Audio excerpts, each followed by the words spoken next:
প্রিয় দর্শক, আমন্ত্রণ জানাচ্ছি সোশ্যাল ইসলামী ব্যাংক নিবেদিত আমাদের আজকের 7 দিনে। আমরা আজকের 7 দিনে কথা বলতে চাই নৌপথের অর্থনীতি নিয়ে। আমরা জানি যে পৃথিবীর মধ্যে সবচেয়ে কম সময়ে, কম ব্যয়ে এবং নিরাপদে পণ্য পরিবহনের জন্য বিশেষ করে এক্সপোর্ট ইম্পোর্টের সিংহভাগই আসলে জাহাজ দিয়ে হয়ে থাকে। বাংলাদেশের সেই জাহাজ দিয়ে পণ্য পরিবহনের অবস্থাটা কি, সেই বিষয়ে আজকের আলোচনায় আমরা তুলে ধরতে চাই।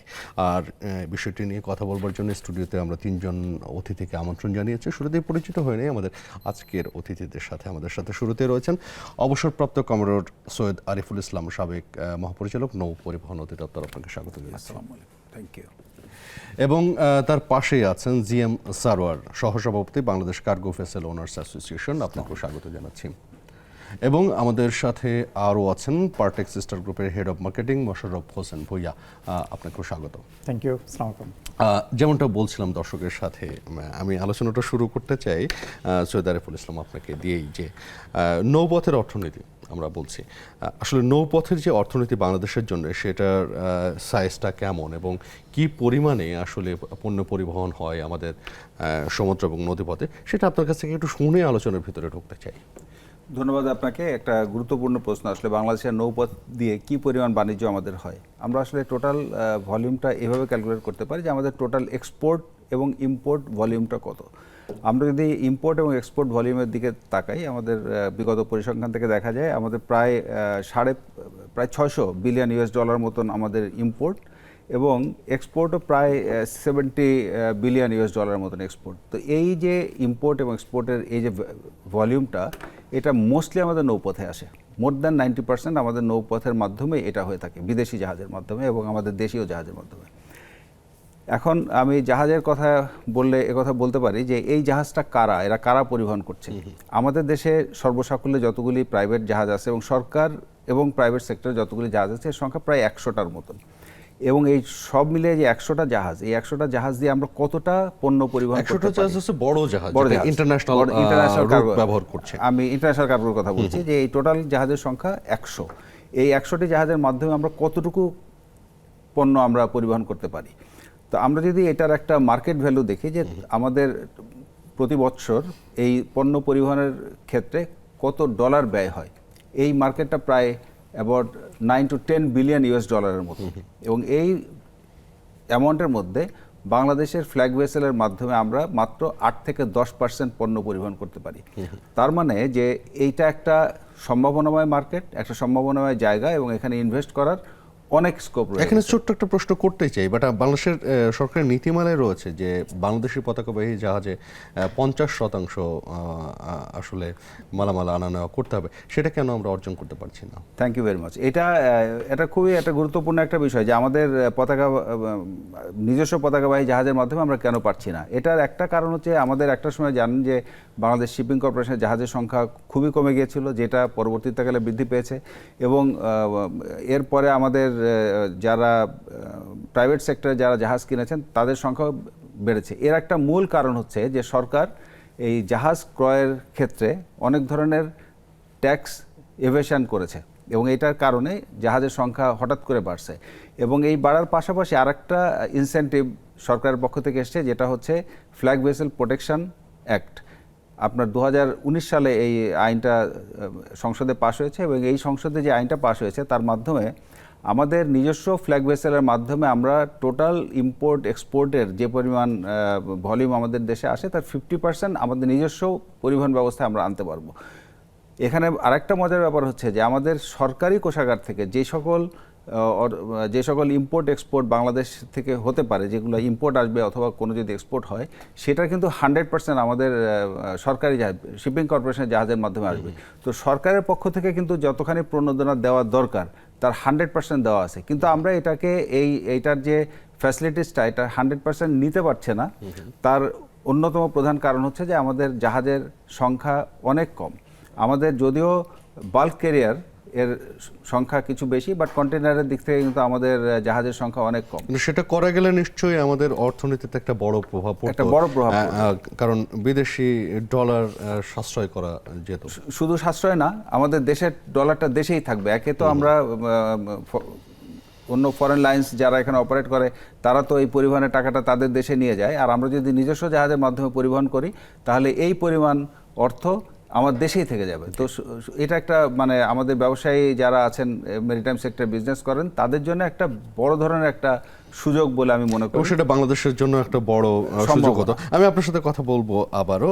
জিএম স্যার, আপনার কাছে একটু আসতে চাই যে কার্গো ভেসেল, মানে কার্গো ভেসেলে আসলে কি ধরনের সম্ভাবনার জায়গা আপনারা দেখেন, সেই বিষয়গুলো নিয়ে একটু জানতে চাই। কার্গো ভেসেল বলতে আপনাকে ধন্যবাদ। যে আসলে আমাদের কাউন্টার আরিফ সাহেব যে কথাটা বলছেন যে এটা মাদার ভেসেল দিয়ে আনাটা, তা আমাদের যে কাজটা সেটা হলো মাদার ভেসেল থেকে যে সমুদ্র বন্দরে যে লাইট বহির্নগরে যে জাহাজগুলো থাকে সেখান থেকে পণ্য খালাস করে সারা বাংলাদেশে সেটাকে পরিবহন করা।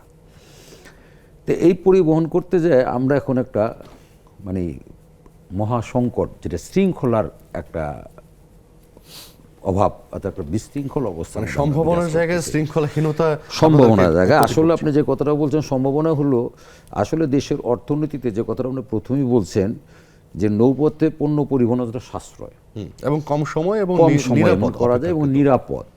কিন্তু এই যে যে অবস্থাটা, এই নিরাপদ অবস্থাটা আমাদের ছিল, কিন্তু এখানে শৃঙ্খলা না থাকার কারণে আমাদের সেক্টরটা এখন বিশেষ করে যে আমাদের যে কার্গো ভেসেল যারা মালিক আছে এবং কার্গো ভেসেল সেক্টরটা এখন ধ্বংসের দ্বার প্রান্তে। মানে অত্যন্ত দুঃখজনক, আমি কথাটা সবসময় বলি যে চোখের আড়ালে নৌপথ। অর্থাৎ আমরা সবাই কিন্তু সামনে যেটা সেটা দেখি, কিন্তু আসলে নদীমাতৃক বাংলাদেশ, এবং যে কথাটা আপনি বললেন যে আমরা 90% পণ্য আমরা ভেসেল দিয়ে পরিবহন করতেছি, কিন্তু সেখানে তেমন নজরদারি নাই। আজকে যে এখানে কার চোখের আড়ালে আপনি যে বলছেন যে চোখের আড়ালে, এই চোখটা কার? এই চোখটা আমি যে কথাটা বলবো যে আসলে এই চোখের আড়ালে আমি যদি এখন বলতে যাই তাহলে আমি বলবো যে এটা কর্তৃপক্ষ।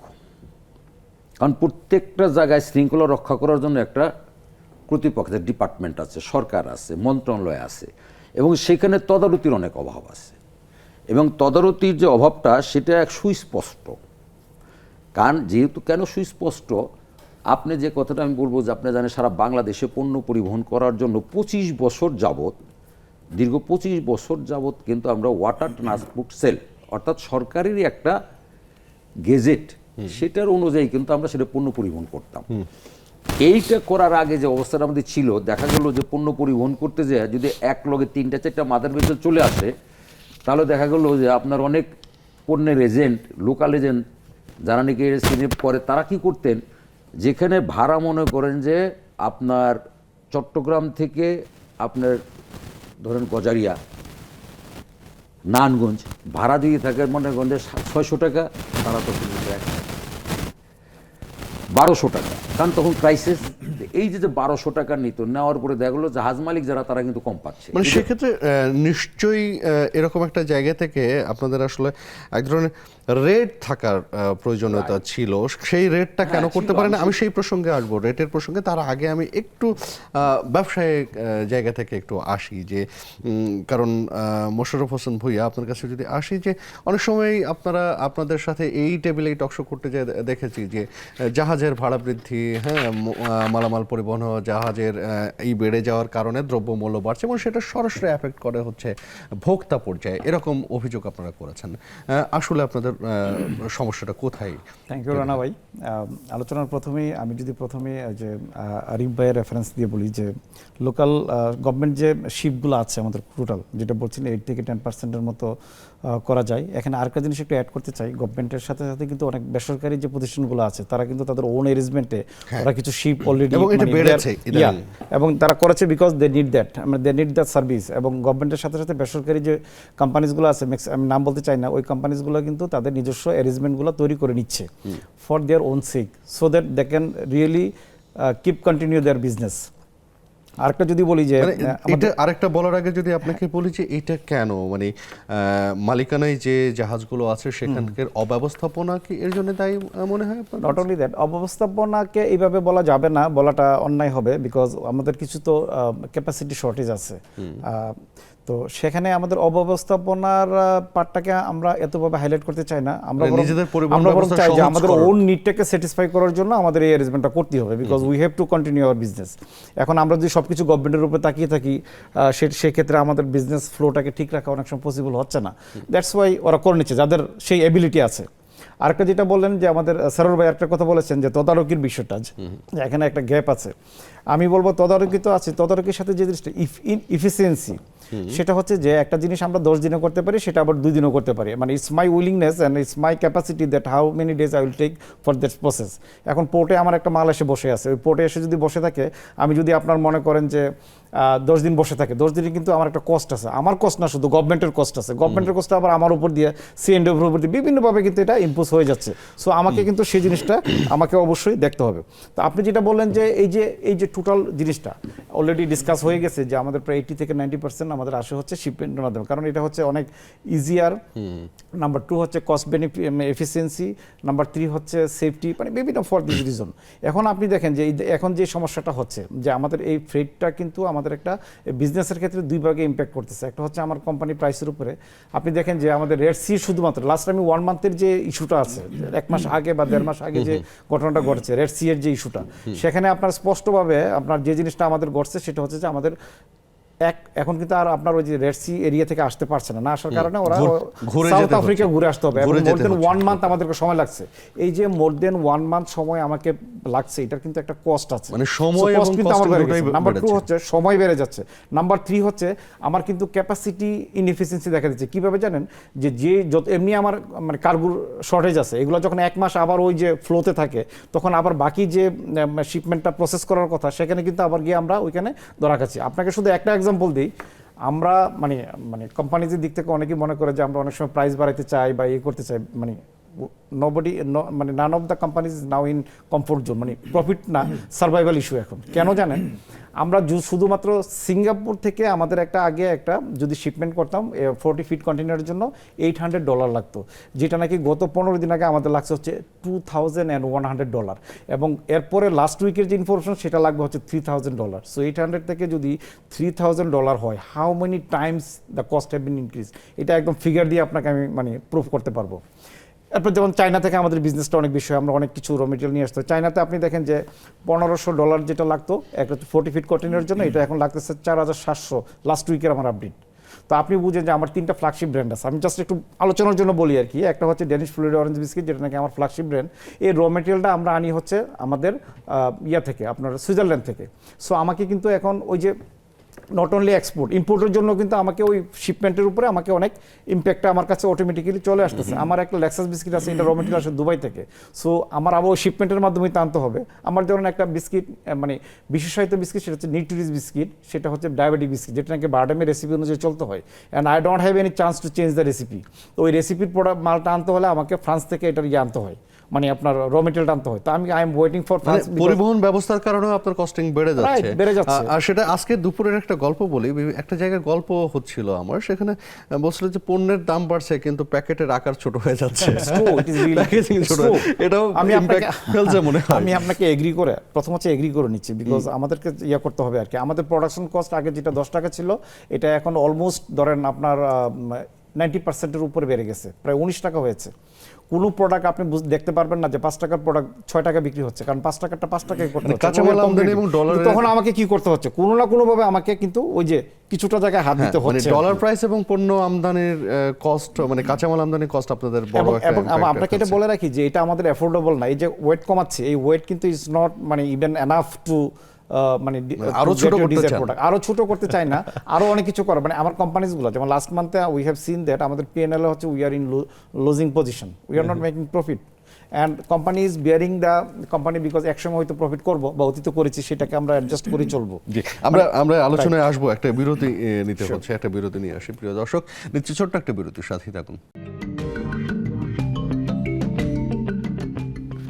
প্রিয় দর্শক, আমন্ত্রণ আরও একবার, আপনি আছেন নেক্সাস টেলিভিশনের 7 দিনের আয়োজনে। আমরা কথা বলছি নৌপথের অর্থনীতির বিশদ বিষয়গুলো নিয়ে। জেমস স্যার, আপনার কাছে আসতে চাই, যেখানে আপনাকে থামিয়ে দিয়েছিলাম সেখান থেকে যদি শুরু করি। যে আপনি বলেছেন যে সংকটের মধ্য দিয়ে যেতে হচ্ছে আপনাদের টোটাল পরিবারকেই বলি। তো সংকটের আসলে আর কোন কোন জায়গা থেকে আসলে কর্তৃপক্ষ যার কথা বলছেন, কর্তৃপক্ষ আপনাদেরকে উতরাতে পারে? আমি সংকট বলতে যে কথাটা বোঝাতে চাচ্ছি, একটা সিম্পল একটা ব্যাপার, একেবারে সহজ একটা ব্যাপার, যে আমরা একটা নীতিমালার মাধ্যমে, সরকারি একটা নীতিমালা, আমরা ডিজি মহোদয় নির্দেশিত, আমরা কিন্তু ডিজি মহোদয়ের সমুদ্র অধিদপ্তর আন্ডারে আমাদের সমস্ত জাহাজগুলো, তো ওইখানে একটা নীতিমালার মাধ্যমে কিন্তু আমরা দীর্ঘ 25 বছর যাবত চলাচল করতেছি।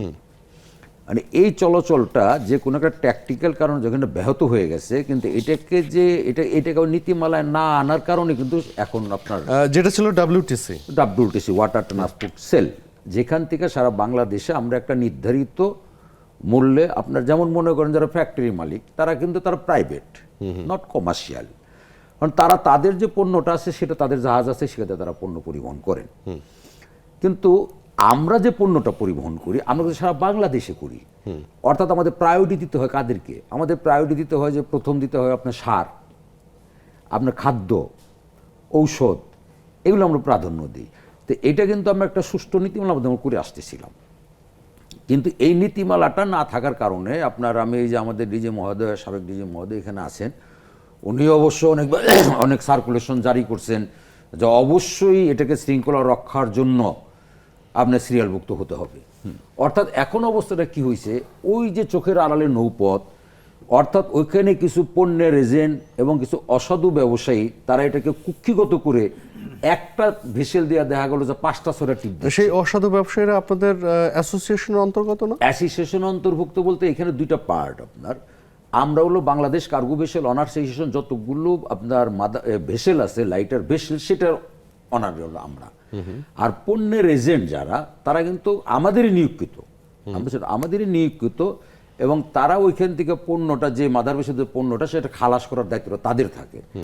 এখন এই নীতিমালাটা না থাকার কারণে এই সুযোগটা তারা গ্রহণ করছে। তো মুষ্টিমেয় নীতিমালা নাকি সুষ্ঠু ব্যবস্থাপনা? নীতিমালা সুষ্ঠু ব্যবস্থাপনা, আমি যেগুলো ওয়াটার ট্রান্সপোর্ট সেল, ওখানে একটা নীতিমালা ছিল যে আপনার যেমন প্রত্যেকটা জাহাজ আপনার একটা নীতিমতো, যেমন আপনি এখন যদি দেখবেন যে আপনার যদি আপনার বাংলাদেশে যদি দেখেন, আপনি এখন যদি বনশ্রীতে যদি যান, দেখবেন যে রিক্সা যে চলতেছে তার কিন্তু একটা, আমি এই কথাটাই বলতে চাচ্ছিলাম যে সিরিয়াল আছে। ধরুন গুলশান বা নিকেতনের যে রিক্সা, তারও কিন্তু একটা সিরিয়াল আছে, এবং সে কে আগে এসে দাঁড়াচ্ছে, কে পরে এসে দাঁড়াচ্ছে, সেই অনুযায়ী সমঅধিকার প্রতিষ্ঠা করা, এবং রেট করা আছে, রাইট। সেই রেটটা তাহলে আপনারা মেইনটেইন করতে সেখানে যদি পারছেন না থাকে, তাহলে আপনাকে নৌকা যেখানে চলে সেখানে একটা রেট আছে। কিন্তু আমাদের এখানে এই নীতিমালাটা না থাকার কারণে আমরা এই সমস্যাটা পড়ছি। তো সমস্যার মধ্যে পড়ার পরে, যেমন আমাদের আরিফ সাহেবও কিন্তু এর আগে সার্কুলেশন জারি করছেন, এবং প্রত্যেকটা জাহাজকে বলা হয়েছে যে তোমরা সিরিয়াল মতো চলো। ডিজি মহোদয়ের অনেক সার্কুলেশন আমাকে সেখানে আমি দেখাইতে পারি, এবং এখন যিনি আছেন তিনিও কিন্তু দিচ্ছেন। আমি একটু তাহলে সৈয়দ আরিফুল ইসলামের অভিজ্ঞতাটা শুনে আসি, কারণ যে সময়টা উনি পার করে এসেছেন, আসলে সমস্যাটা কোথায়? আপনাদের সাথে ওনারা আছেন, এক ধরনের সিরিয়াল ব্যবস্থাপনাও ছিল, রেট ছিল কিনা আমি বলতে পারবো না। তাহলে আসলে এই ব্যবস্থাপনার ত্রুটিটা কোথায় হয়? আসলে ব্যবস্থাপনার বিষয় না, এখানে প্রথমে বিষয়টা হচ্ছে নীতিমালার বিষয়।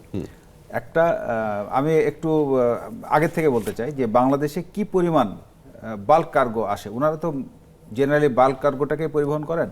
প্রতি বছরে আমাদের এই ইম্পোর্টের মাধ্যমে প্রায় 1 থেকে 1.5 কোটি মেট্রিক টন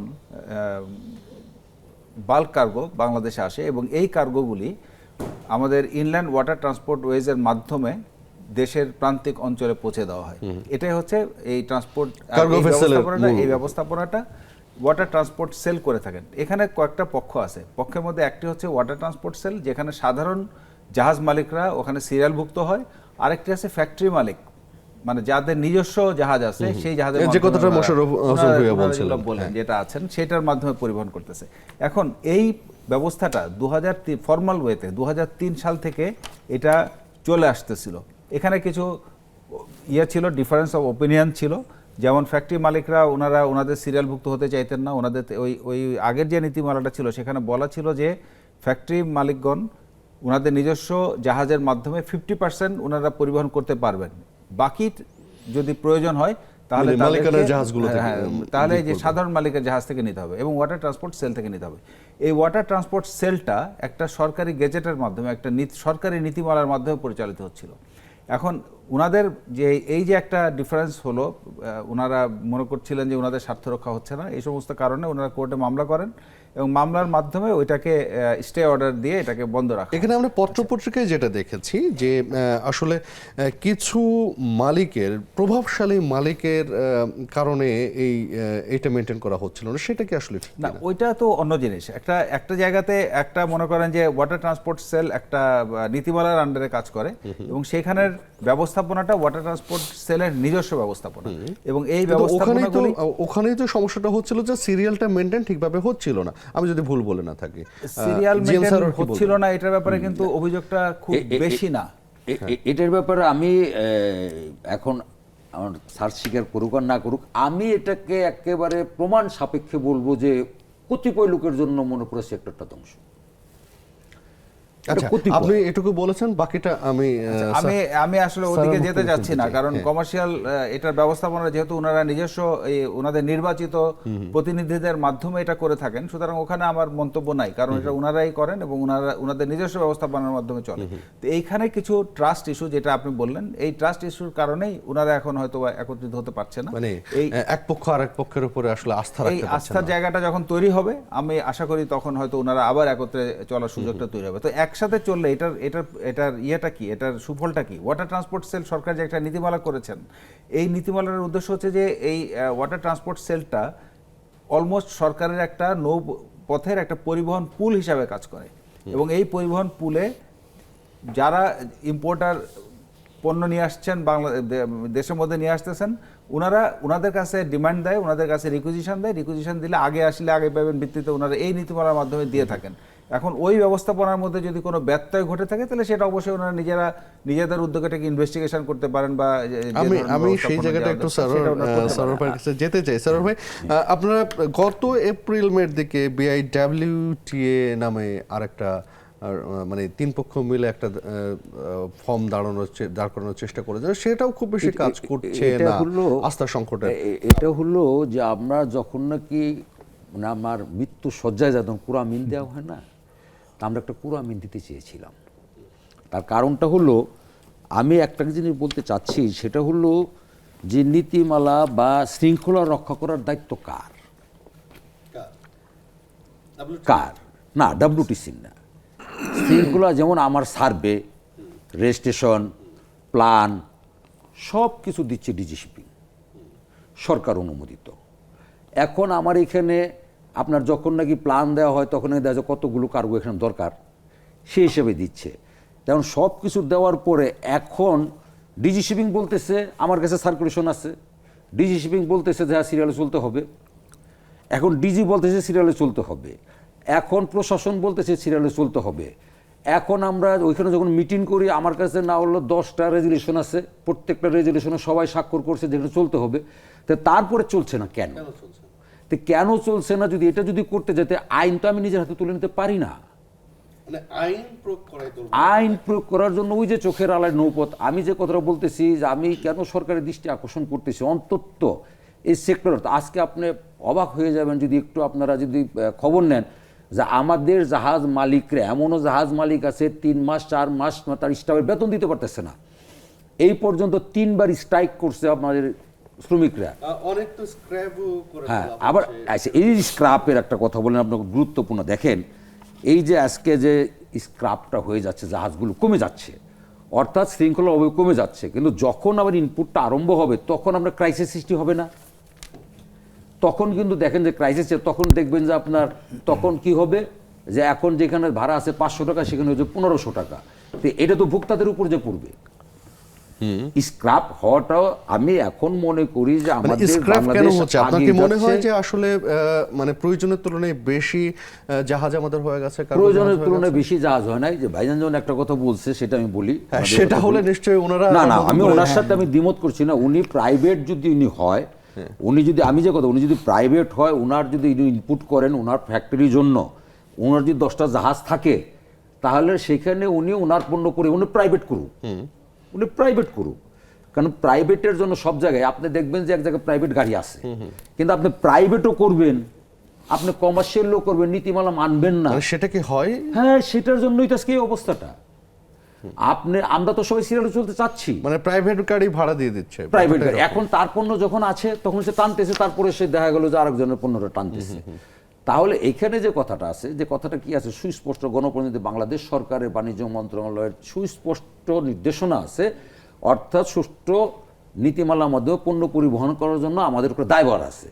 আর দায়ভারের পরে এই কথাটা লেখা আছে যে যারা নাকি কমার্শিয়াল পণ্য পরিবহন করে তারা অবশ্যই বাংলাদেশ কার্গো বেশন অনার্স অ্যাসোসিয়েশনের সদস্য হতে হবে। কিন্তু সেখানে তো এখন আপনি বাল্ক হেডও মাঝে মাঝে সেখানে পণ্য পরিবহন আমার করে। সামনে যে স্যার বসে আছে, এই স্যারও কিন্তু সার্কুলেশন দিছে যে আপনি প্রাইভেট, আপনি কোনো অবস্থায় কমার্শিয়ালি পণ্য পরিবহন করতে পারবেন না, চার্টারে জাহাজ নিতে পারবেন না। কিন্তু আরিফ সাহেবের সার্কুলেশন আছে, কিন্তু সেটা ঘটছে, কিন্তু সেটা একটু কার্যকর হয় না। একটু শুনে নিতে পারি আমরা। আমি একটু উনাকে একটু অগমেন্ট করবো, আমি একটু উনার কথার সূত্র ধরে দু একটা জিনিস বলতে চাই। আমি আগেই বলেছিলাম যে বাংলাদেশে সর্বসাকুল্যে 1 থেকে 1.5 কোটি মেট্রিক টন বাল্ক পণ্য আমাদের দেশে এসে থাকে। আমি যদি 2018 থেকে 2021 পর্যন্ত একটা পরিসংখ্যান দেখি, সেখানে আপনি দেখবেন যে বাংলাদেশে যে কি পরিমাণ প্রবৃদ্ধি বেড়েছে। 39% কন্টেইনার ট্রেড আমাদের বেড়েছে এবং 30% বাল্ক ট্রেড বেড়েছে। আমাদের কিন্তু আমরা পিছনের দিকে যাচ্ছি না, আমরা সামনের দিকে যাচ্ছি। তো আমরা যখন সামনের দিকে যাচ্ছি তখন আমরা ধরেই নিতে পারি যে আমাদের এই বাণিজ্য প্রবৃদ্ধিতে আরো প্রয়োজনীয়তা বাড়ছে, আমাদের ইম্পোর্ট বাড়তেছে, আমাদের এক্সপোর্ট বাড়তেছে, আমাদের জাহাজের সংখ্যাও বাড়তেছে। আপনি যে কথাটা বললেন যে স্ক্র্যাপ হয়ে যাচ্ছে জাহাজ, হ্যাঁ স্ক্র্যাপ তো জাহাজ হবেই, কারণ আমাদের আমরা যদি আইএসও অনুযায়ী চলে, আমরা ইনল্যান্ড জাহাজের কথা যেহেতু বলতেছি, ইনল্যান্ড শিপিং অর্ডিন্যান্সের কথা থেকে যদি আমরা আসি, সেখানে আপনি দেখবেন যে একটা জাহাজের বয়স নির্ধারণ করে দেওয়া আছে এবং সেই বয়সটা নট মোর দ্যান 40 বছরের উপরে কোনোভাবে একজন মালিক জাহাজ পরিচালনা করতে পারেন না। তো সেখানে যাদের বয়স উত্তীর্ণ হচ্ছে তারা স্ক্র্যাপ করতেছেন আরেকটা যারা ব্যবসায় লস করতেছেন তারা একটা স্ক্র্যাপ করছেন। আবার অনেকেই আছে এই সেক্টরে জাহাজের মালিক, কিন্তু অনেক ধরনের মালিক আছে, ছোট সাইজের জাহাজ আছে, বড় জাহাজ আছে, তো ওনারা হয়তো ব্যবসা পরিবর্তনের কারণে হয়তো স্ক্র্যাপ করে থাকতে পারেন। এখন আমি যদি আরেকটা পরিসংখ্যান বলি যে 2041 নাগাদ আমাদের পরিবহন সেক্টরটা কত বড় হবে, আমাদের এই নৌ পরিবহন সেক্টরটা কত বড় হবে। আমাদের এই যে যখন মাতারবাড়ি বন্দরটা তৈরি হয় তখন অনেক ধরনের সমীক্ষা হয়েছে এবং সেই সমীক্ষা থেকে বলা হচ্ছে যে আমরা বাই 2041 আমাদের কন্টেইনার পরিবহন 93% বৃদ্ধি পাবে। এখন যেটা আছে তার থেকে আরো 93% প্রায় 100%। হ্যাঁ 100%। এবং আমাদের বাল্ক কার্গো 92% বৃদ্ধি পাবে। তো এই যে বৃদ্ধিটা পাবে, আমি যদি জাহাজ স্ক্র্যাপ করে ফেলি আজকে, তাহলে আমার জাহাজ আসবে কোথা থেকে?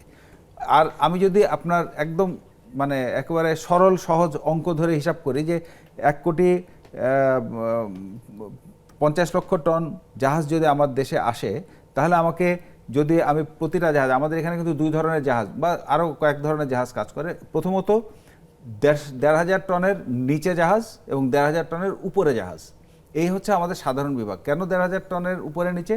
এটা হচ্ছে আমাদের দেশের নদীর নাব্যতার উপরে ভিত্তি করে এই আমাদের সক্ষমতা, মানে টার্মিনালগুলোর সক্ষমতা, এখানে টার্মিনাল সক্ষমতা, নদীর নাব্যতা। বাংলাদেশে আপনি জানেন যে আমাদের একটা সময় 12,000 কিলোমিটারের নৌপথ ছিল, সেই নৌপথটা কমে এখন 6,000 কিলোমিটারে চলে আসছে অলমোস্ট।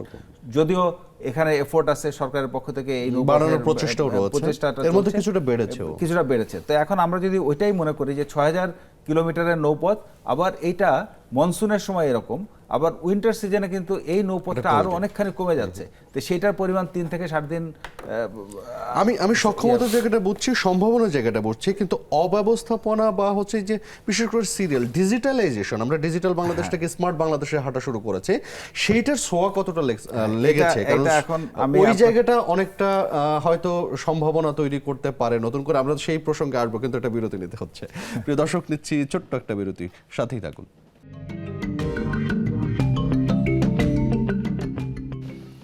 প্রিয় দর্শক, আমন্ত্রণ আরও একবার। আমরা যেখানে কথা ছিলাম, মোশাররফ হোসেন ভুইয়া, আপনার কাছে আসতে চাই যে আমি লাস্টে যে কথাটা বলেছিলাম যে ডিজিটাল বাংলাদেশে আছি আমরা, স্মার্ট বাংলাদেশের যাত্রা শুরু করেছি। সেখানে আপনার কি মনে হয় যে যে সমস্যার কথাই যে এতক্ষণ আমরা আলোচনা করলাম, সেখানে ডিজিটালাইজেশন হলে এটার একটা ভালো প্রভাব পড়তো, সেখানে কিছুটা পিছিয়ে আছে আমাদের নৌ পরিবহন খাত?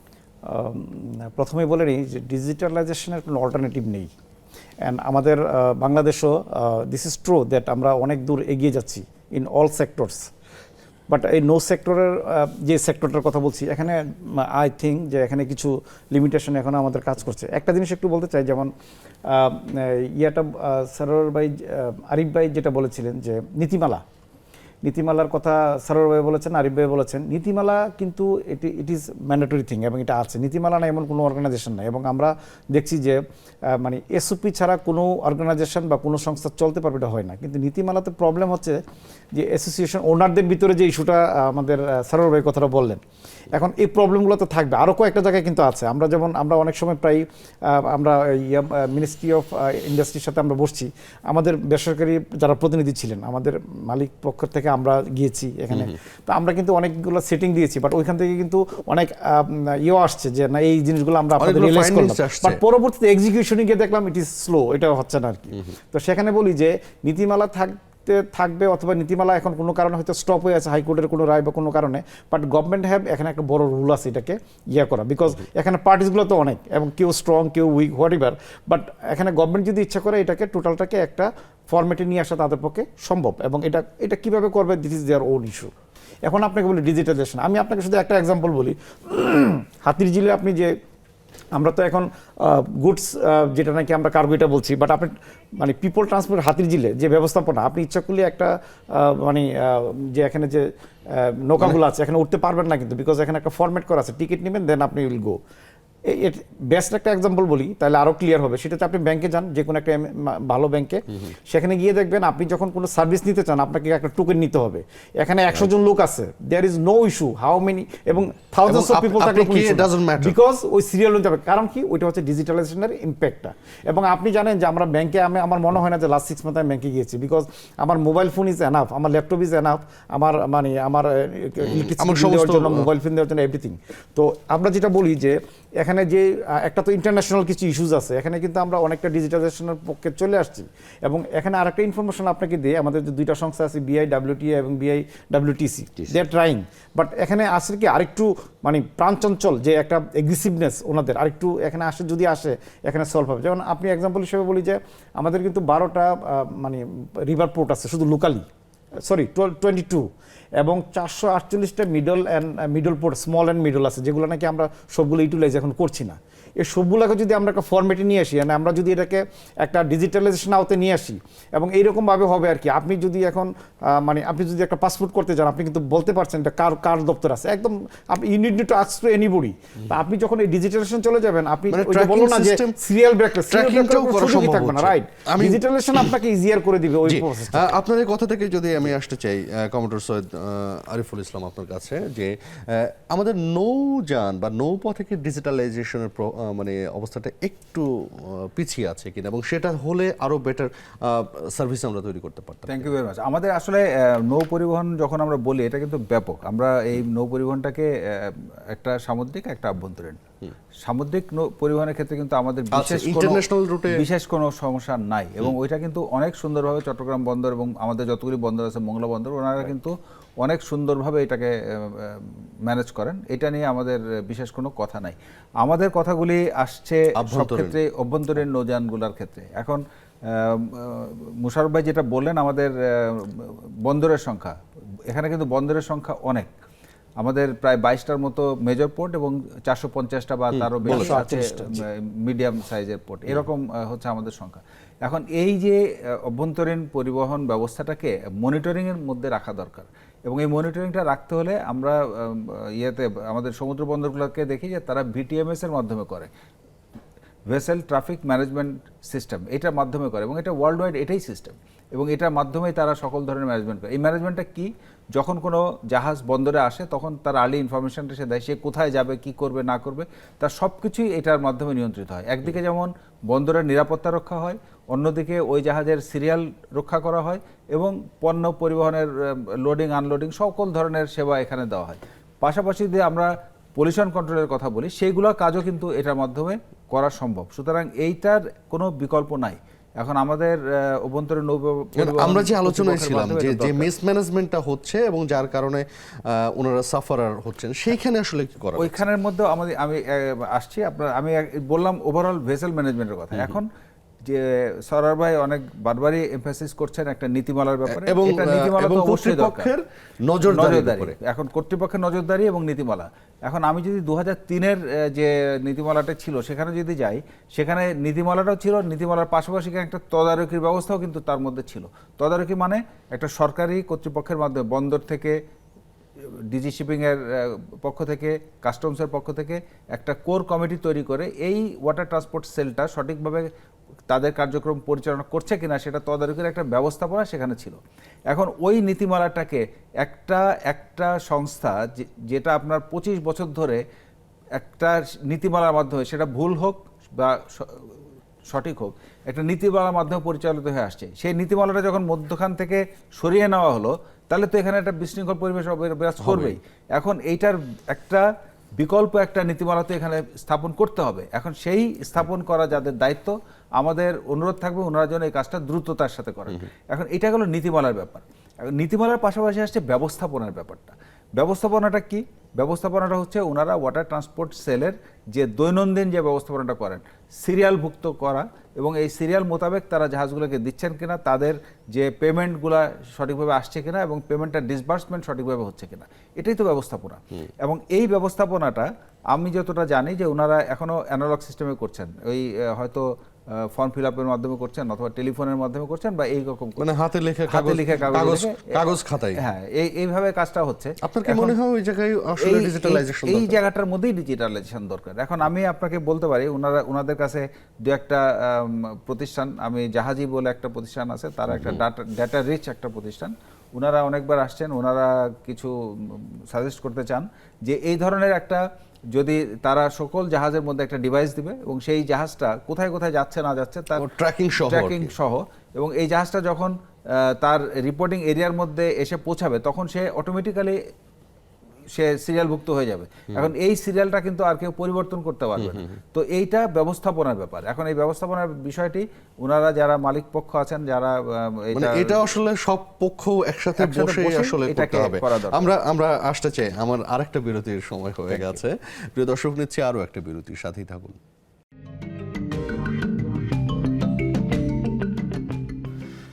প্রিয় দর্শক, আপনি দেখছেন নেক্সাস টেলিভিশন। আমরা কথা বলছি নৌপথের অর্থনীতি নিয়ে, এবং কিছু সমস্যার বিষয় উঠে এসেছে। জিএম সারোয়ার, আপনার কাছে আসতে চাই, যেখানে শেষ করলেন আরিফুল ইসলাম, সেখানেই যে এই যে আপনারা বিভিন্ন সমস্যায় পড়ছেন, কিন্তু ডিজিটালাইজেশনে কেন যেতে পারছেন না, সেটা আসলে ঘাটতি কোথায়? ধন্যবাদ আপনাকে। আসলে আরিফ সাহেব সুন্দর একটা কথা বলছেন। জাহাজি, আসলে আমরা Bangladesh cargo vessel honours association, আমরা স্বচ্ছতা আনার জন্য আমরা সবসময় কিন্তু ডিজিটালাইজ করার জন্য আমরা প্রস্তুত। কিন্তু আমাদের সমস্যাটা একটা জায়গায়, যে জিনিসটা আমি আপনার মাধ্যমে অন্তত কর্তৃপক্ষ যারা আছে সকলের দৃষ্টি আকর্ষণ করছে। আমাদের সমস্যাটা হলো যে আমি কি চেয়ে চেয়ে দেখবো যে সিরিয়াল ছাড়া জাহাজগুলি চলছে, আমি ডিজিটাল করলাম কিন্তু সেটা কার্যকরী হলো না। ডিজিটাল করলে তো একটা ডেটা পাচ্ছেন আপনারা, আপনি ডিজিটাল করার পর তো ধরছেন না। অর্থাৎ আমি যে কথা বলছি, আমরা 100% মানে আপনি বারবারই কর্তৃপক্ষের নজরদারিতে জোরদার দিতে চান। আমি যে কথাটা বলতে, যে সবচেয়ে যে বড় সমস্যাটা হলো যে ডিজি শিপিং চাচ্ছে যে সিরিয়াল হোক, কিন্তু সেখানে নীতিমালার একটা প্রয়োজন আছে, অর্থাৎ সরকারি একটা অনুমোদনের প্রয়োজন আছে। তো এই অনুমোদনের ব্যাপারে আমি অন্তত আমি একটা জিনিস আমি দেখি বাংলাদেশে, আসলে আমরা যখনই কোনো সমস্যায় পড়ি, সর্বশেষ একটাই জায়গা আমাদের মাননীয় প্রধানমন্ত্রী, জননেত্রী প্রধানমন্ত্রী, যে আজকে এই নৌ সেক্টরকে রক্ষা করার জন্য আমি যেটা মনে করতে চাই, আজকে হাজার হাজার জাহাজ মালিক যেভাবে মনে করেন আত্মহত্যার করা সামিল হয়ে গেছে, এতগুলি স্টাফ তারা বেতন পাচ্ছে না 4-5 মাস। তা আমি মনে করি উনি যদি একটু সুদৃষ্টি দেন, তাহলে আমার মনে হয় যে আমাদের নীতিমালাটা হয়ে যায়। তা আমি আজকের এই অনুষ্ঠান থেকে এটি বলবো, যেমন কর্তৃপক্ষ যারা আছে, যে অন্তত নীতিমালাটা হয়ে গেলে কিন্তু ডিজিটালাইজ বলেন, আপনি ডিজিটাল আপনারা চাচ্ছেন যে অতি শীঘ্র একটা নীতিমালা হোক, এবং সেই নীতিমালার সুষ্ঠু বাস্তবায়নটি হোক। নীতিমালা হোক সুষ্ঠু। আপনি দেখেন এই যে এখানে আমাদের সমুদ্র বন্দর, একটা গুরুত্বপূর্ণ কথাটা যদি একটা সাবজেক্ট, তারপর আমি একটু বলি যে আমাদের সমুদ্র বন্দর কিন্তু একটা চ্যানেল, এই চ্যানেলটাকে আমাদের সবসময় সচল রাখতে হয়। এইখানে দেখেন আপনি বালগেট যে আপনার পণ্য পরিবহন করে, বাল্কহেড আরেকটা ইস্যু, এই যে- আমরা এই ইস্যুতে গেলে আজকের অনুষ্ঠানে শেষ করতে পারবো না, কিন্তু আমরা এই- হয়তো অন্য একটা অনুষ্ঠানে বাল্কহেডের যাই হোক, প্রসঙ্গটা নিয়ে এটাও আসবো। আমি বলবো যে কারণ কর্তৃপক্ষকে বাল্কহেডও যদি- আপনাদের কার্গো ভেসেলের জন্য একটা মাথা ব্যথার কারণ, আমাদের জন্য, এরকম, জাতির জন্য, সেখানে চ্যানেলের সেই জন্য প্রসঙ্গে সেটা আসবো। একটা- আমরা আজকে আপনাকে ধন্যবাদ, মানে আর আপনাকে সময় দিতে পারছি না, আমি একটু আসতে চাই মোশাররফ হোসেন ভূঁইয়া, শেষের দিকে চলে এসেছে অনুষ্ঠানের, যে আলোচনায় ছিলাম, কি বলবেন শেষ কথা?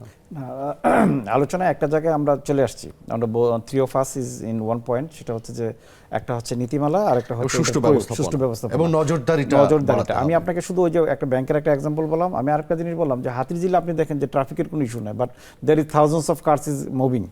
আমি আপনাকে শুধু একটা জিনিস বলি যে সেখানে একটা রুট আসলে নীতিমালা মানে ডিজিটালাইজেশন ব্যাপারে, করা আছে। যেমন এটা মাননীয় প্রধানমন্ত্রী যে কথাটা আসছেন, বর্তমান গভর্নমেন্ট কিন্তু A2I প্রজেক্টের মাধ্যমে এই ডিজিটালাইজেশনের উপরে সর্বাশী মানে এমফাসিস করা আছে এবং একটা প্রজেক্টও আছে, এবং A2I-তে আমার নিজস্ব পরিচিত কিছু লোকজন আছেন, এবং আমরা আপনাকে বলি যে আমাদের কিছু অ্যাসোসিয়েশন, বিস্কিট মালিক সমিতি অথবা বাপা, এদের মাধ্যমে কিছু প্রজেক্ট হচ্ছে, সেলস প্রফেশনাল নীতিমালা হচ্ছে, এবং গভর্নমেন্ট করে দিচ্ছে এটা, এবং আমি একজন এটা একটা কমিটির একজন স্পেশালিস্ট, আমি 2টা কমিটিতে আমি কাজ করতেছি অলরেডি, এবং ওরা ওই মানে ম্যানুয়াল বের করে দিবে যে কিভাবে হাউ টু অ্যাকচুয়ালি সেলসের কাজটা কিভাবে হবে, পড়াশোনার কাজটা কিভাবে ম্যানুয়াল করে দিচ্ছে, এবং গভর্নমেন্ট কিন্তু অনেকগুলো স্টেপ নিচ্ছে।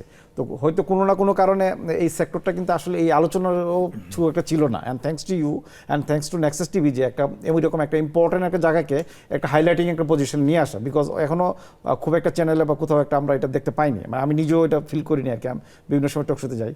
তো সেই জন্য আমি বলবো যে এখানে নীতিমালা অ্যান্ড প্রয়োগ এই জিনিসটা করতে হবে, এবং ডিজিটালাইজেশনের আবারও বলি এটা কোনো অল্টারনেটিভ নাই, যেহেতু অল্টারনেটিভ নাই সো এইটা করতেই হবে। ডিজিটালাইজেশন যদি করেন, আমি একটা খারাপ একটা কথা বলি, এই যে নাকি আমার নিজের কথা, সেটা হচ্ছে যে আমরা যেরকম অ্যাকাউন্টস আগে বিভিন্ন ধরনের করতাম, এখন একটাই করি, কারণ কি জানেন, বাংলাদেশ ফরম্যাট করে দিছে, ডিজিটালাইজড করে দিছে, যে এটা যে একটা জিনিস আপনি সবাই দেখবে। সো এখন কিন্তু এখানে আর কোনো ম্যানিপুলেট বা কোনো কিছু করার কোনো সুযোগ আপনার নেই। সো ডিজিটালাইজেশন যখন হবে, সিরিয়াল কন্ট্রোল হবে, আপনার সিস্টেম মেনটেন হবে, এবং all the things which we are concern, এগুলোকে সলভ করা সম্ভব হবে। ধন্যবাদ আপনাকে, আসতে চাই সৈয়দ আরিফুল ইসলাম আপনার কাছে। Thank you very much. আমি খুব সংক্ষেপে একটু বলবো, যেহেতু সময় অনেক স্বল্পতা আছে। আমি খুব জোর দিয়ে বলতে চাই যে অভ্যন্তরীণ নৌ পরিবহন সেক্টর একটি অনেক বড় একটা সম্ভাবনাময় সেক্টর, এবং এটা দিন দিন বৃদ্ধি পাচ্ছে, এবং এটা দিন দিন বৃদ্ধি পাওয়ার সাথে সাথে আমাদের জাহাজের যেমন আধুনিকায়ন দরকার, একই সাথে আমাদের এখানে যারা ক্রু আছে, নাবিক যারা কাজ করে, তাদের প্রশিক্ষণের মান বৃদ্ধি দরকার, এবং তাদের বিভিন্ন ধরনের প্রশিক্ষণের মাধ্যমে যেন তারা এই আধুনিক নৌযানটাকে পরিচালনা করতে পারে, যুগোপযোগী দক্ষতা তৈরি করা দরকার। এবং পাশাপাশি জাহাজের মধ্যে অনেক ধরনের ইলেকট্রনিক গেজেটসের সমন্বয় করা দরকার, এবং একই সাথে আমরা বলবো যে আমাদের আন্তর্জাতিক রুটে যে সকল জাহাজ পরিচালিত হয়, ওখানে পরিচালনার জন্য ইন্টারন্যাশনাল মেরিটাইম অর্গানাইজেশনের বিভিন্ন ধরনের রুলস অ্যান্ড রেগুলেশন দেওয়া আছে। সেই সকল রুলস অ্যান্ড রেগুলেশনের যতখানি বাংলাদেশে আমরা অ্যাপ্লাই করতে পারি অভ্যন্তরীণ সেক্টরে, সেটার জন্য আমাদের সর্বোচ্চ প্রচেষ্টা থাকা উচিত। এবং এটা এক ধরনের, এই কমপ্লায়েন্সটা করলে একদিকে যেমন আমরা একটা পলিউশন ফ্রি, একটা এনভায়রনমেন্ট ফ্রেন্ডলি একটা শিপিং সেক্টর পেতে পারি, এবং আমরা একটা গ্রিন একটা এনভায়রনমেন্টের মধ্যে দিয়ে আমরা পরিবহন ব্যবস্থাটাকে সমুন্নত রাখতে পারি। একই সাথে সাথে আমি বলবো যে আমাদের বর্তমান সরকারের যে স্লোগান আছে, smart Bangladesh, smart citizen, smart society, smart economy আর স্মার্ট গভর্নেন্স, এই সবগুলোকে সামনে রেখেই আমাদের নৌ সেক্টরটাকে স্মার্ট করা দরকার, এবং স্মার্ট করতে হলে ডিজিটালাইজেশনের কোনো বিকল্প নাই।